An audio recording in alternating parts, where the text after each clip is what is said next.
সংবিধানের পঞ্চদশ সংশোধনীতে তত্ত্বাবধায়ক সরকার ব্যবস্থা বিলোপ করার বিষয়টিকে অবৈধ বলে রায় দিয়েছেন হাইকোর্ট।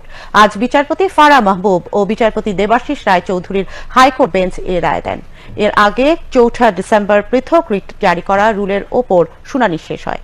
২০১১ সালের ৩০ জুন জাতীয় সংসদে পঞ্চদশ সংশোধনী পাশ হয় এবং রাষ্ট্রপতি ২০১১ সালের ৩রা জুলাই তাতে অনুমোদন দেয়। এই সংশোধনী বাতিলের নির্দেশনা চেয়ে হাইকোর্টে রিট করেছিলেন সুশাসনের জন্য নাগরিক সুজনের সম্পাদক বদিউল আলম মজুমদার সহ ৫ বিশিষ্ট ব্যক্তি।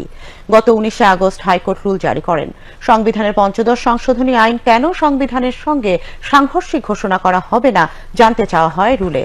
পরে এই রুল সমর্থন করে সহায়তাকারী হিসেবে যুক্ত হন জামায়াতে ইসলামের সেক্রেটারি জেনারেল মিয়া গোলাম পরওয়ার, বিএনপির মহাসচিব মির্জা ফখরুল ইসলাম আলমগীর, গণফোরাম, বিভিন্ন ব্যক্তি ও সংস্থা।